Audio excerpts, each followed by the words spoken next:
नमस्कार दोस्तों, कई बार भरोसा ही नहीं होता कि हमारे परिवेश में ऐसी शख्सियतें भी रही हैं जिनमें से प्रत्येक को इस बात का गौरव दिया जा सकता है कि स्वाधीनता की लड़ाई में उनका योगदान जो है उसका सही मूल्यांकन ना होने के बावजूद उनकी कभी भी उपेक्षा मुमकिन नहीं है।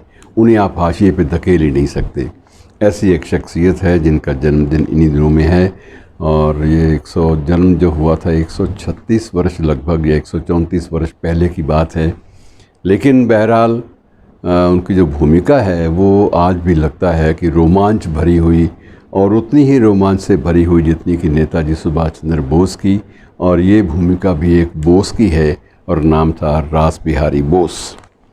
तो रास बिहारी बोस भी उतनी ही ज़्यादा एक शख्सियत, महत्वपूर्ण शख्सियत रहे हैं, भारतीय स्वाधीनता संग्राम की एक महत्वपूर्ण शख्सियत।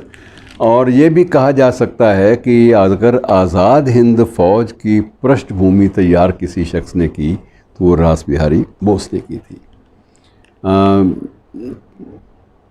नेताजी को, अर्थात नेताजी का मतलब सुभाष चंद्र बोस, उनको जब ये सौंपी गई जिम्मेदारी आज़ाद हिंद फ़ौज की तो उससे पहले इस दिशा में रचनात्मक प्रयास, पहलकदमियाँ रास बिहारी बोस कर चुके थे। लेकिन उसको क्योंकि जापान का आज़ाद हिंद फ़ौज के गठन में उसका महत्वपूर्ण रोल था, महत्वपूर्ण भूमिका थी, तो जापान अपने ही कारणों से वो चाहता था कि नेताजी जो हैं सुभाष चंद्र बोस, इनको इसका मुखिया बनाया जाए, इनको मुखिया के रूप में मान्यता दी जाए, रास बिहारी बोस को नहीं। कारण अलग अलग थे। रास बिहारी बोस की ज़िंदगी भी उतनी ही रोमांच भरी थी जितनी कि नेताजी सुभाष चंद्र बोस की। और सबसे पहले ये देहरादून में फॉरेस्ट डिपार्टमेंट में एक हेड क्लर्क के रूप में इन्होंने अपनी ज़िंदगी की शुरुआत की थी।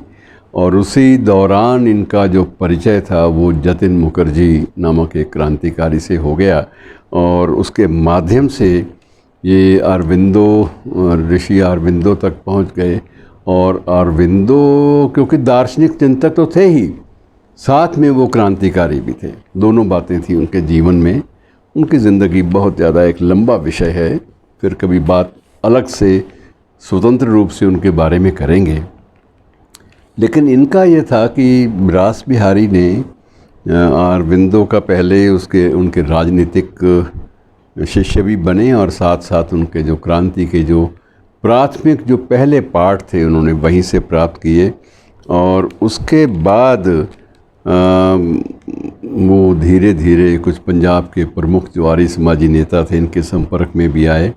और संपर्क में आने के बाद मित्रों, पहली जो बात तय हुई, ये उस ग्रुप में थे, उस गुट में थे, उस वर्ग में से थे जो वर्ग ये जानता था, ये कहता था, इस बात का पक्षधर था कि देश को आज़ादी जब भी मिलेगी वो शांतिपूर्ण प्रयासों से नहीं मिलेगी। शांतिपूर्ण प्रयासों का दमन करना आसान होता है, जब भी मिलेगी वो उसके लिए एक सशस्त्र क्रांति ज़रूरी है और सशस्त्र क्रांति के लिए एक अपना संगठन जो है उसका होना ज़रूरी है। और इस बात के जो अलंबरदार थे, जो झंडा बरदार थे, जो ध्वजवाहक थे, उनमें रास बिहारी बोस अगली पंक्ति में थे।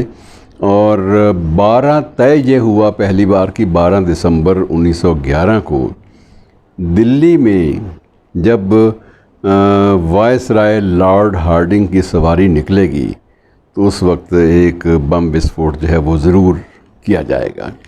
और इसकी सारी जो जिम्मेदारी है वो रास बिहारी पर दी गई और रास बिहारी ने उस भूमिका को निभाने का प्रयास भी किया। लेकिन किसी कारण से वो कहीं ना कहीं थोड़ी सी बातें हो जाती हैं। जब क्रांतिकारी आंदोलन होता है तो कुछ बातें निकल भी जाती हैं, सुराग निकल जाते हैं और वो सफल तो नहीं हो पाया मामला।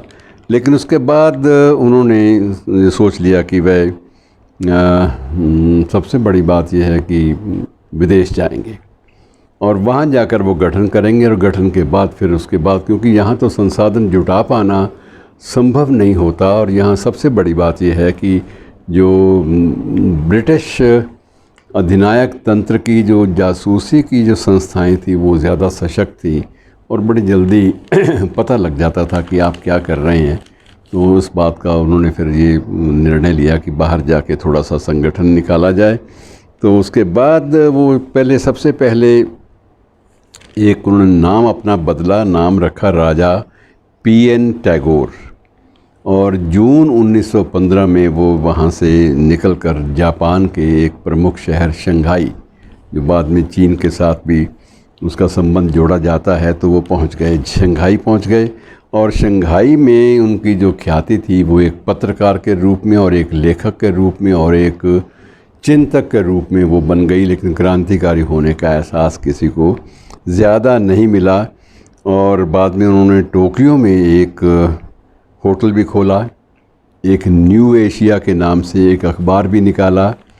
टोक्यो में होटल खोलकर वो भारतीयों को उसी परिसर में से संगठित करते रहे। इसी बीच लेखन का कार्य जो नेताजी ने बहुत कम किया, इन्होंने ज़्यादा किया, इस बोस ने ज़्यादा किया। इन्होंने रामायण का अनुवाद जापानी भाषा में भी किया। तो रामायण का अनुवाद उन दिनों जापानी भाषा में करने का मतलब ये था कि ये वहाँ के लोगों के साथ अपने अतीत, अपने भारतीय परिवेश को साथ लेकर जुड़ना चाहते थे।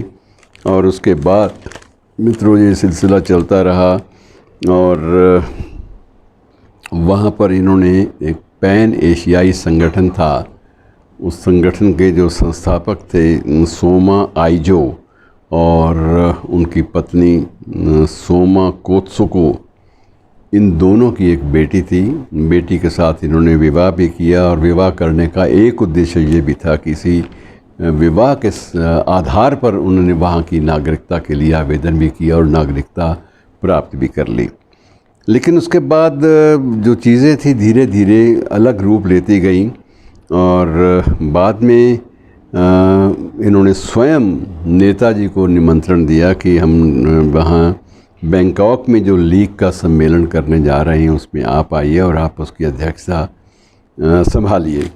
और नेताजी को वहाँ पर अध्यक्ष बनाने के लिए निमंत्रित किया गया। वहाँ पर पहली बार INA का गठन हुआ, आज़ाद हिंद फौज का, और इस तरह से बात आगे बढ़ी। और 1945 में 21 जनवरी को रास बिहारी बोस का निधन हो गया।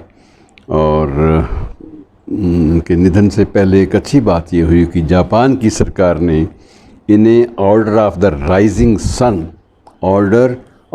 राइजिंग सन के सम्मान से अलंकृत भी किया। तो ये लोग बहुत रोमांच भरी ज़िंदगी भी जीते थे और साथ साथ सोद्देश्य एक मकसद पर अपनी ज़िंदगी को केंद्रित रख के ये लोग आगे बढ़ते थे और जीते थे। शुक्रिया।